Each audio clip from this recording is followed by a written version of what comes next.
Filmmaking is a tough racket at the best of times, and filmmakers will often toil for years trying to get their singular visions made. Because if you're not clinging to familiar genre thrills or big budget superhero mayhem, it's tough to make studios care. And it's always a cause for celebration when a left field movie manages to secure funding, land a cast, and actually go before cameras, even if those movies happen to be absolutely freaking insane. So with that in mind, I'm Will for What Culture, and here are 10 upcoming movies you won't believe actually got made. Number 10, Little Monsters. So here's the pitch. A washed-up musician volunteers to chaperone his nephew's kindergarten class on a trip to a petting zoo after becoming infatuated with their teacher, Miss Caroline. However, the presence of irritating alcoholic TV personality Teddy McGiggle threatens to ruin their fun, not to mention a zombie outbreak which forces adults and kids alike to fight back against their undead attackers. The horror comedy from Aussie filmmaker Abe Forsyth aptly premiered in the midnight section of this year's Sundance Film Festival to rave reviews, where praise was lavished on the Against-type performances and also the deft juggling of horror and comedy. Little Monsters doesn't yet have a release date, but it has been acquired for distribution by both Neon and Hulu.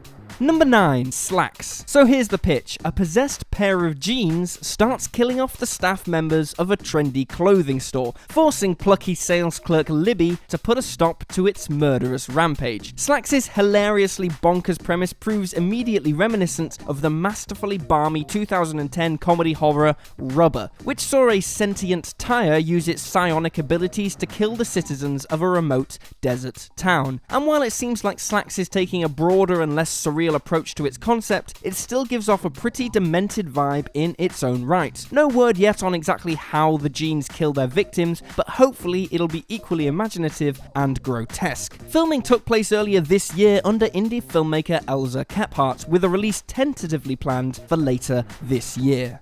Number 8, Escape Plan, The Extractors. So here's the pitch. In the third entry into the Sylvester Stallone starring action franchise, the daughter of a Hong Kong tech executive is kidnapped along with Ray Breslin's own partner, forcing him and his team to rescue them from a massive prison known as Devil's Station. Honestly, you'd be forgiven for not knowing there was even a first sequel to 2013's Stallone and Schwarzenegger starring Escape Plan, let alone a second. Escape Plan 2 Hades was quietly dumped on VOD last year to near universal critical disdain and apparent commercial failure, but handily, this threequel had already been shot. Quite how hard up Stallone is that he's working on movies like this when he's got Creed/Rambo paydays is anyone's guess, but like the previous film in the series, it's quite possible his screen time will be kept to a minimum. Escape Plan The Extractors is due for a theatrical release in Russia this June and will likely be piped onto VOD platforms worldwide around the same time.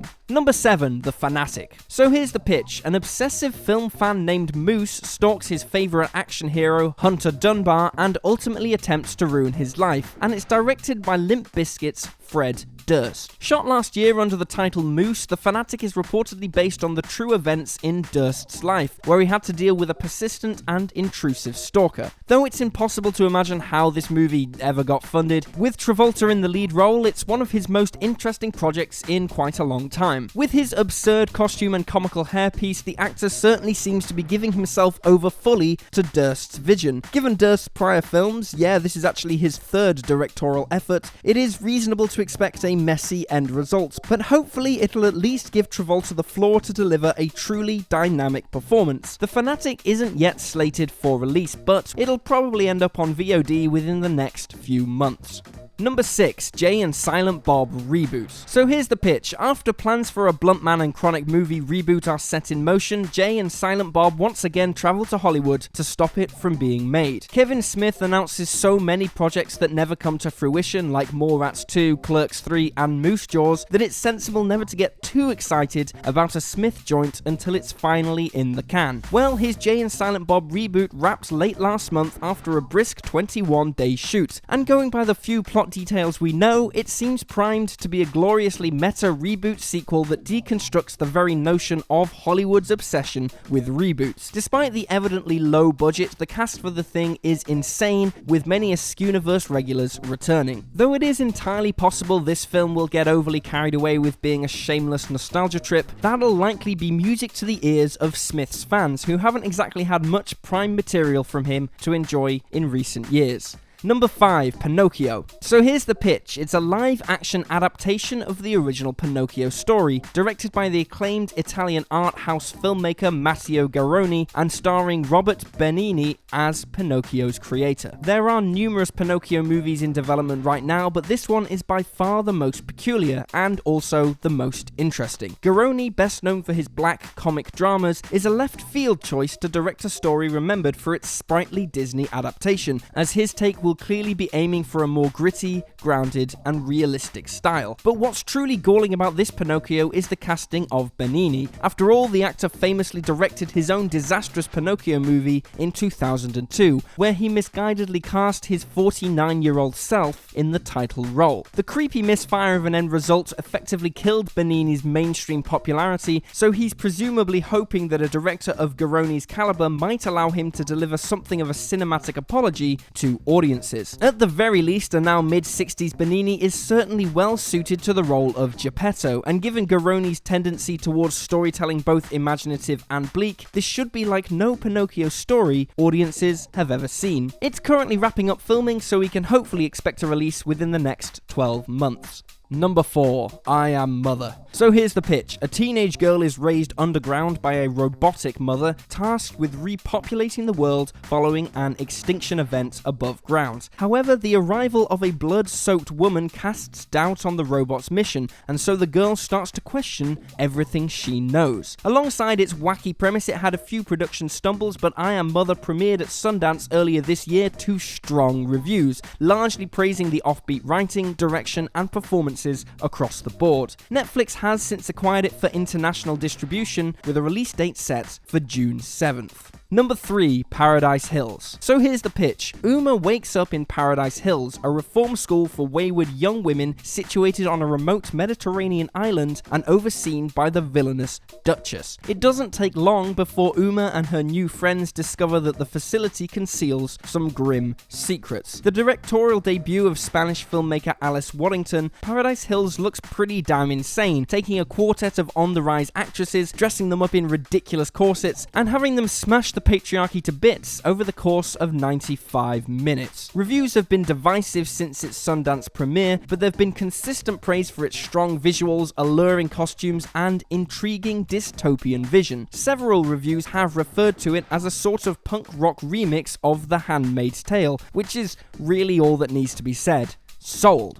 Number 2, Vivarium. So here's the pitch. A young couple are on the lookout for a starter home, and after following an enigmatic estate agent to a mysterious new housing development, they find themselves trapped in a maze of identical homes while inexplicably forced to raise a baby. It's not much of a leap to suggest that the second feature from Lorcan Finnegan is a not-so-subtle satire of the humdrum suburban existence. What with the nutty sci-fi premise, it's easy to be intrigued by this film, all the more so as the synopsis is so vague, namely, where did that baby come from?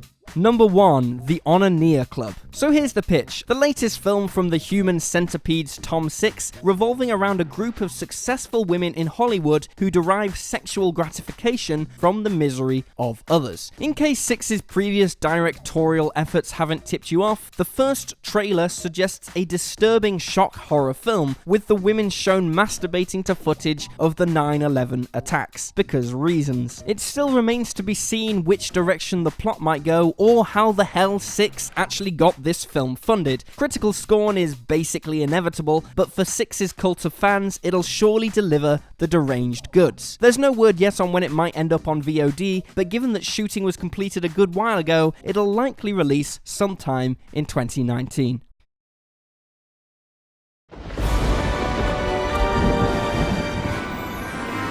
Look, my son, Look at the marvel that I have created. Look at the quality fabric hand-stitched by blind orphans. The perfect letter spacing calculated so meticulously that Rich Hudson had an erection for months about it.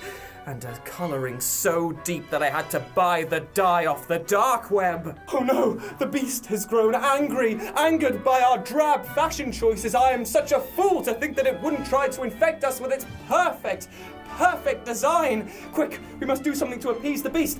Why don't we buy one from shop.worldculture.com? Look, it's already got Scott Nash. Oh no! Quick, let's go and buy one right now. Let's go buy one right now. Right now. Oh, don't you try hard now. You've already lost your bit. Oscar's in the f***ing bin. There we go. Doesn't that look better? I feel so virile and alive, and it's also fixed your hump. That's actually pretty good. Now, do yourself a favour and act like your mum and spread the love, aka her legs, and buy yourself one of these glorious dead memes on a t-shirt, courtesy of this handsome chap right here. You're very, very welcome. Cut! Jesus Christ, mine is so It's itchy. all wet. What? It stinks. I pissed on yours. The worst font ever. I want to die.